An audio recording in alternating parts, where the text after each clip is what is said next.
I'm Nicole Lappin, the only financial expert you don't need a dictionary to understand. It's time for some money rehab.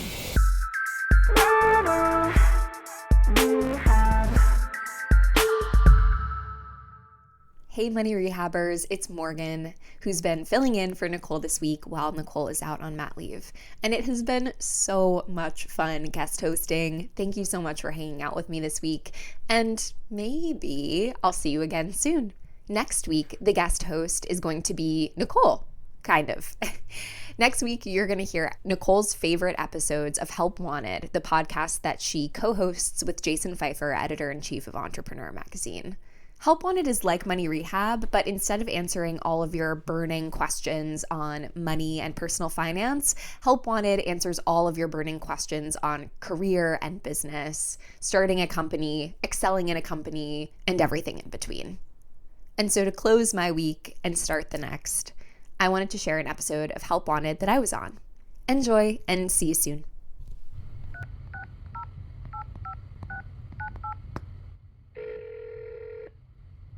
This is Help Wanted, the show that makes your work work for you. I'm Jason Pfeiffer, editor-in-chief of Entrepreneur Magazine. And I'm money expert Nicole Lappin. On Tuesdays, Jason and I answer the helpline and help callers solve their work problems. And on Thursdays, I give you one way to improve your work and build a career or company you love. And it starts now. Hello, Morgan. Hello. Nicole and Jason. Jason and Nicole. It's Nicole and Jason. You know that. Actually, it's Jason and Nicole on the cover art because Jason has more airtime on Help Wanted. So I'm like the sidekick. Oh, I didn't even notice that. I will take it. What a big deal I am on this show. That's exciting. Morgan, welcome to my show where Nicole occasionally appears too. Perfect. Happy to be here.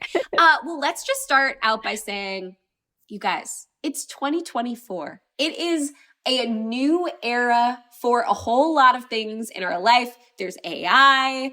People are wearing baggy pants now, like it's the 90s. My wife is very obsessed with that. Yes, yeah. There's a whole lot of newness going on, and that has also translated into the workplace. And so today, what I'm going to do with both of you is take you through some workplace etiquette that people have some questions about. And I'd like for you both to weigh in and share what your thoughts are around these etiquette questions. Are you ready to rock?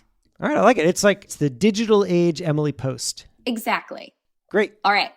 Here's the first question for you both. Should you follow your boss on Instagram? Should you follow your boss on Instagram? Here's a question back to you. Has your boss followed you on Instagram? Let me paint this scenario. Your boss has a private Instagram account. Ah. He or she has not followed you. Should you hit that follow button? I feel like it depends on like what kind of vibe you have at work. Like if it's a small company, yeah. If it's a big company, probably not. But also then it becomes, you just open yourself up to more drama because like, what if then he or she doesn't accept you? And then you're like spinning about it. And then they have to decide. And it's just like, I don't know. If it's a big Gigundo company, then I say no. I think that it depends upon the kind of relationship that you have with your boss. My boss's name is Bill at Entrepreneur.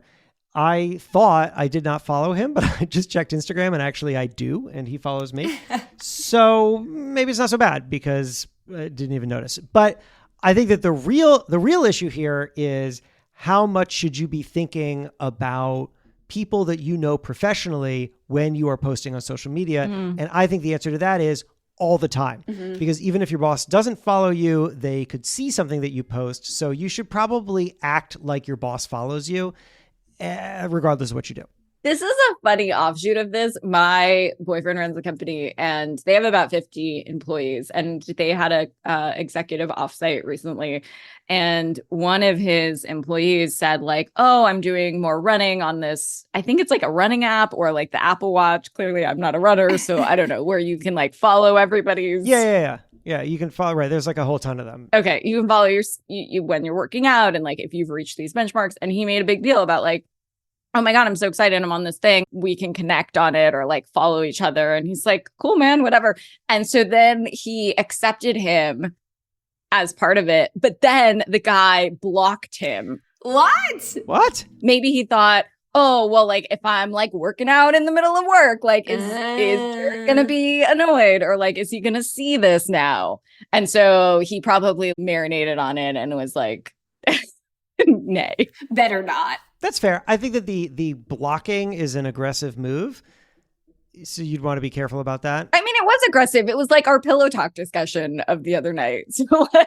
So if you do follow your boss on Instagram, don't block them. Well, I don't know if somebody's going to know if you blocked them. If it's like a smaller little sort of community or something, yeah, don't be weird. It just, it opens up a whole Pandora's box of issues. So like, I would say default to no. I would say default to no too. I would also say it shouldn't matter because the things that you're posting on social media are so work safe that anyone can see it. And this is why you should just create group chats with friends where you can really do all your shit talking. Excellent. Okay, now as bosses, say one of your employees has a public Instagram and has not followed you. Do you follow this employee on their public Instagram account? No. I actually make a very specific point of this. I do not follow colleagues unless we have like hung out and that colleague relationship is turned like friend-like. Otherwise, I leave it alone. I do not follow them. I don't want them thinking about me when they're posting stuff. That is an intentional decision that I make. So I didn't even realize this, but it came up in our group dinner when we were all in New York that Morgan was like, Nicole followed me after our first call. And I was like, I don't remember that, but cool. I didn't know that was like a big deal or something notable. And I also don't really use Instagram, as you guys know, for like a lot of personal stuff. It's really work focused. Yeah. And so like I have really close friends that I don't follow, and I just like kind of don't care. Yeah. You know, it means more to some people than it does to others. And it can create like a bunch of drama and issues around, did they like your thing back and that? So yeah. Here's a non-digital scenario that I expand into all of this stuff. When I became the boss, I realized that my presence at a after work happy hour took on a different meaning. I think that people might want to talk about me, and they might want to talk about some annoying thing that I did, and that's their right. They should. And when I was there, now they all have to defer to me in some way because His Highness. But that's how like I always feel like if anybody is above me in a hierarchy, I add this level of deferentialness to just general conversation, just because I don't ever want them to be annoyed at me, because that's the thing is like, even if it's a social setting, an annoyance in a social setting can now translate to the work setting where that person now has some they can lord over me something. So anyway, so I just thought I now don't belong here after a certain amount of time. So maybe if everybody from the office goes to the bar, I don't belong here after the first drink, and then I should leave. And I take that mentality and I apply it to everything with social media. If my presence makes you think twice about anything because I am no longer just a neutral party in your You're not a wallflower life, yeah, then I should remove myself. So that's why I don't follow people. That's why I don't like go and like their stuff or whatever. I remove myself because I understand that everything that I do or don't do is going to be perceived differently, and I just want to leave you alone and let you do your thing. Thank you, Your Highness. You are welcome. All right, moving on to Zoom, everybody's new office. Got a lot of etiquette questions about Zoom. Great. First, can you eat during a Zoom meeting? Say it's an all hands. How much are you eating? Is it a whole tortilla fajita situation? Is it a power bar? Like I eat power bars a lot, but I'm not going to bring out, tiki masala and like tandoori bread and like. I've done that. I've brought out Indian food on work Zooms. Here's my rule. I have a very specific rule for this. The rule is So first of all, it depends on the it depends on the Zoom, right? If it's a client call or some important call, no, obviously She not. just said it was all hands. Oh, all hands. Well, sorry, I'm exploring all the options. So I'm hungry. Can you tell? I'm kind of hungry. Eat on this call. That is fine. We give you permission. So if I need to be presenting totally professionally, obviously there's no food. If it is just internal and it's casual enough, then my rule is very specific. The rule is no food goes into my mouth on camera. I will lean off camera and take a bite and then come back on camera. That's So weird. Why? Why? Because I find it unpleasant to see, and this is, like whatever, you go out to dinner, it doesn't matter. But like, I don't like watching cooking, like TV, like the Food Network or whatever. I don't like seeing people eat. Why do you want to see people take food and put it in their mouth? That's not a pleasant thing to see. It's not like what I'm going to choose if I'm like, looking on YouTube to like watch people masticating. But that's what people whatever. do. Like you watch Guy Fieri and it's just like him shoveling food into his mouth. I don't understand. But I don't mind it. Like I'm not don't want averse to it so much that I want to see you like go off camera like a weirdo and like, what are you doing over there? Are you vaping? Like I get the food and I just lean out of frame and I take a bite and then I come back in frame. This is what I've been doing for years now. Huh. So I guess weird. if we've never noticed it, Nicole, maybe it's not that big of a deal. Yeah, see, I've probably done it with you guys. it's not. I mean, but also I get it from Jason's perspective because it's always a topic of discussion when Jason eats. So That is true. it's like he wants to avoid the I can't taste discussion. And like inevitably I'd be like, so what does it taste like? Right. Nothing. Does it taste like anything? For context, for people who don't know, I literally, genuinely do not have a sense of taste. I cannot taste food. So people who know this ask me a lot of questions. Regular listeners know. Stick around. Help Wanted will be right back. Welcome back to Help Wanted. Let's get to it. When is it appropriate to come to a Zoom meeting with your camera turned off? Oh, I have strong feelings about this too. When you're naked. Yes. Or when like somebody else is naked. I used to work from my bedroom and my wife would come in, after the shower and she would always be like, is the Zoom off? And I'd have to turn it off. So I feel like I'm going to deputize everyone listening to slowly try to drive your company culture towards camera off. What? Yes. Camera off. We don't need this. We don't need to be on camera all day to see each But other. what if we have a nice sign and a mic flag? Well, that's wonderful for filming, for making podcasts and stuff. But if you were just talking to colleagues all day, I just don't think that you need to see their faces. And whenever I have a meeting and I tell people, we don't need you don't need another Zoom meeting in your life. I am sure we can do camera off. They always say, do you know what they say to me? They say the same thing every time. When I say, I'm sure you don't need another Zoom meeting in your life. We can keep the cameras off. What do they say? Thank you. Thank you. They always say thank you. Thank you. Because they don't want it. Nobody wants it. I have found that Entrepreneur, there were a couple colleagues who just started showing up with their camera off. Shout out Deepa. Deepa's camera's off and off. And it inspired others. It created permission for other people to keep their cameras off. And now in a lot of meeting settings at Entrepreneur, cameras are all off. I think that is wonderful. Cameras off. That is so surprising to me and the complete opposite of what I thought you were going to say because, okay, so imagine a scenario in which you have somebody on your team who has kind of been slacking. Everybody's working remote. You have your suspicions that they don't work at all. They are actually a very prominent member of a bowling league and they're bowling professionally and not doing their work. If they come to a meeting with their camera turned off, are you thinking that they're distracted, they're not focused, they're not actually engaged? Oh, I think it's entirely dependent upon the existing set of expectations. If this person works well and shows up and there's just never a question about whether they're working. Like Deepa is a great example, which is just a colleague of mine, Deepa. Deepa is the Swiss Army knife of Entrepreneur. She does everything.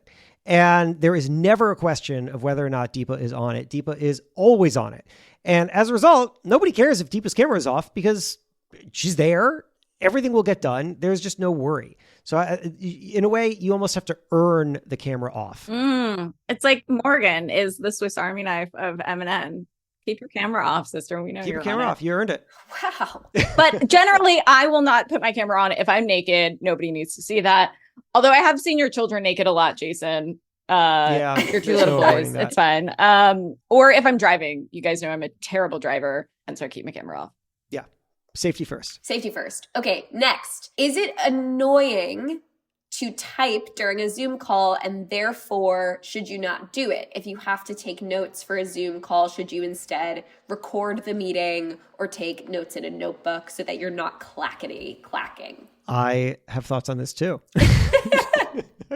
Oh, I didn't know I have strong feelings on all these subjects. I think Morgan does a nice job too on our Zooms where she announces that she's taking notes.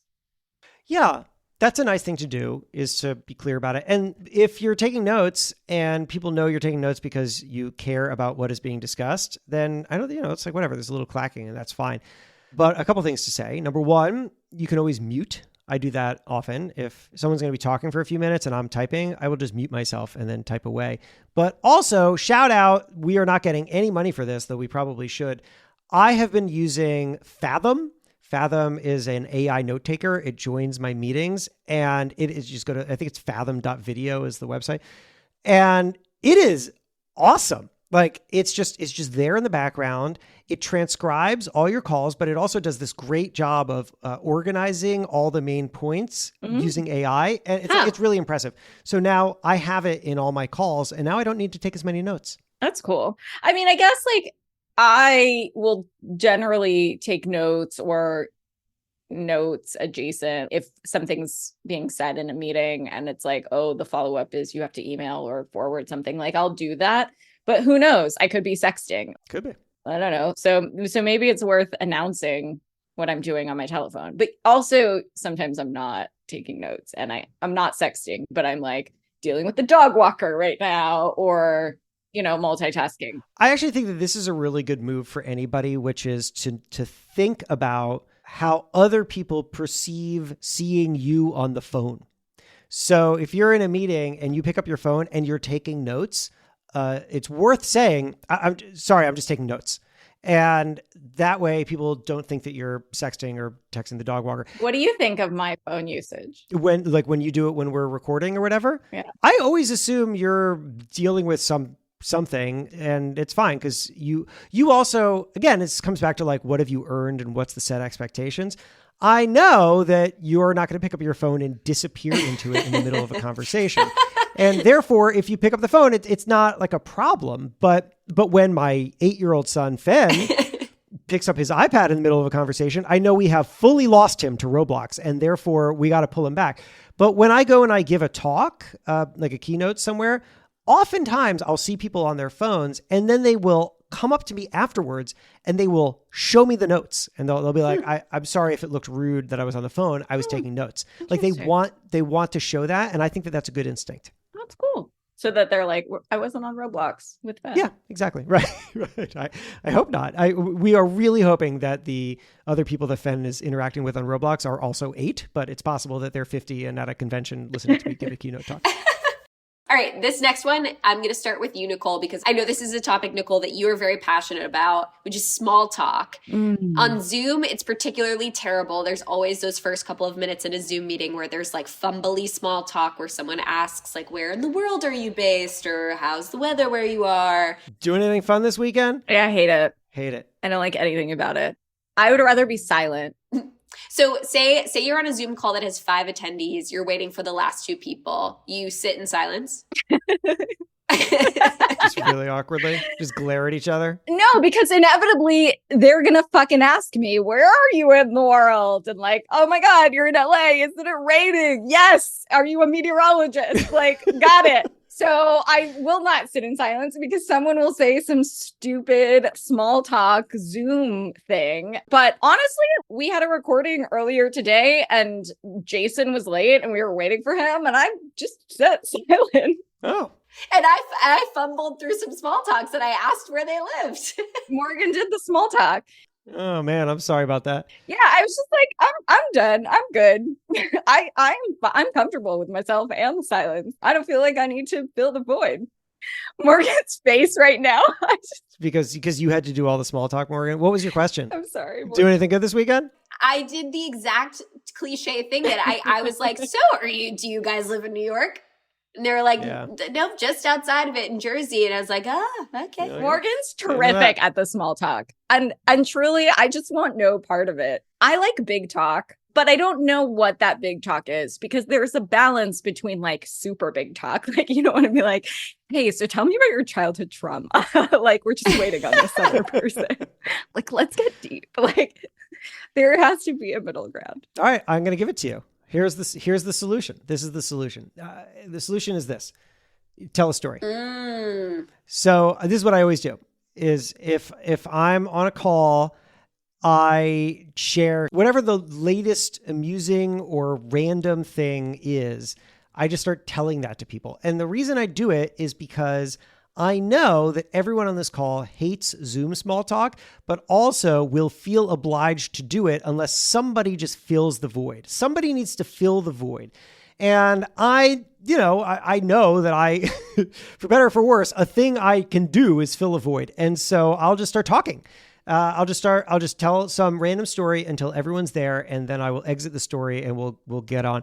And it's like, look, as long as you know that you're not you didn't just launch your own private version of the Moth and like people aren't there for your stories, so they don't want it any longer than necessary.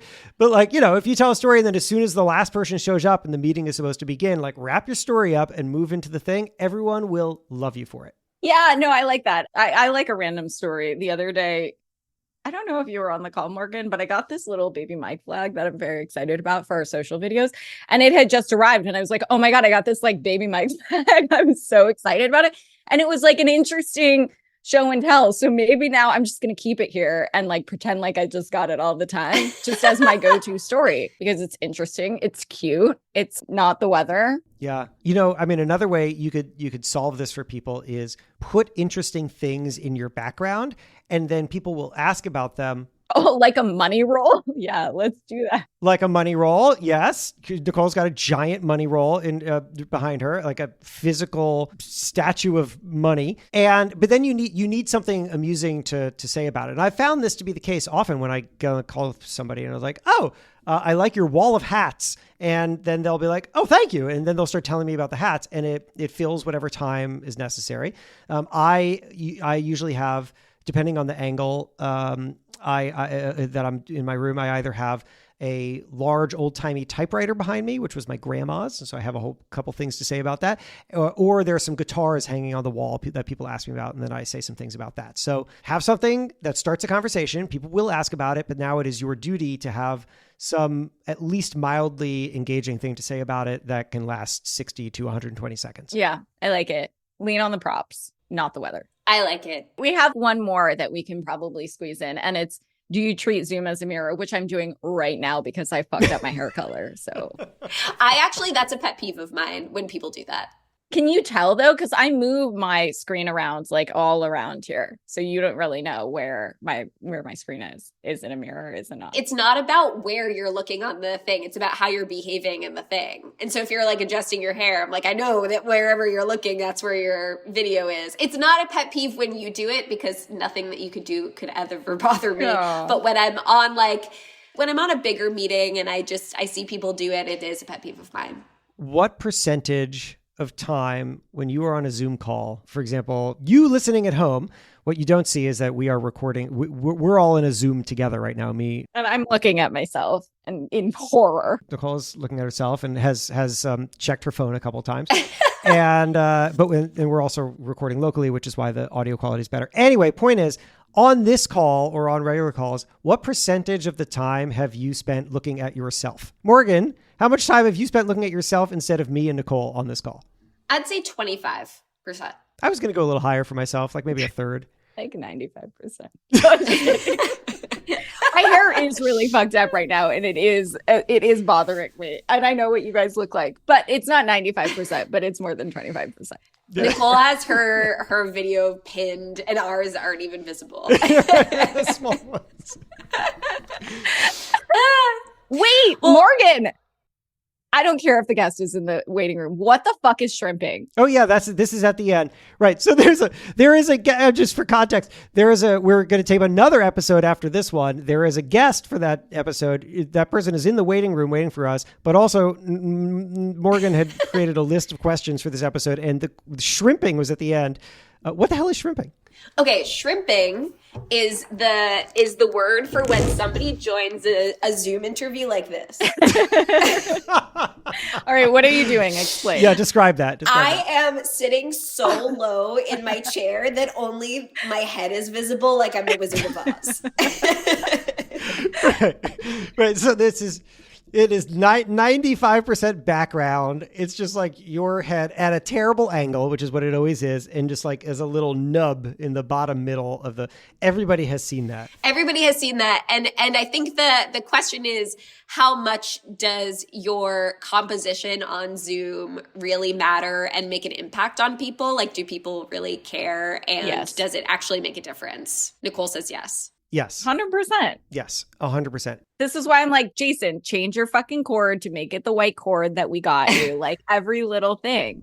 Oh, really? I don't know. I forgot about the white cord. Where's your sign? Where's your money roll? Right. Yes. Yeah. Nicole is policing what is happening in my Zoom. But yes, that is completely. You know, if you want to appear better to people in meetings and probably even be taken more seriously, two things. Improve the video and improve the audio. And both are very, very easy. I will tell you what I have. Again, I'm not getting paid anything for this.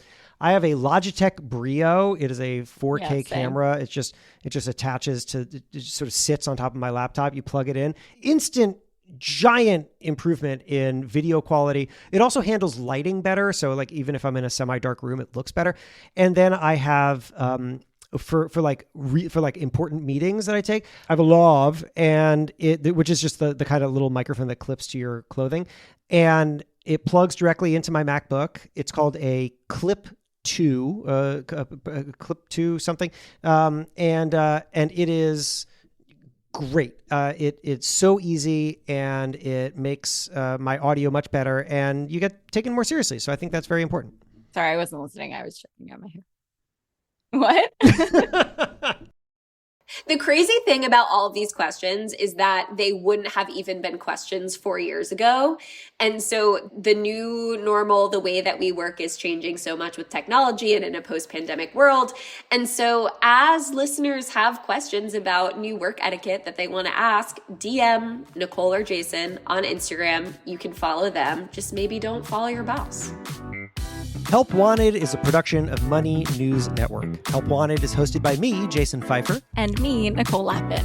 Our executive producer is Morgan Lavoie. If you want some help, email our helpline at helpwanted@moneynewsnetwork.com for the chance to have some of your questions answered on the show. And follow us on Instagram at Money News and TikTok at Money News Network for exclusive content and to see our beautiful faces. Maybe a little dance. Oh, I didn't sign up for that. All right, well, talk to you soon.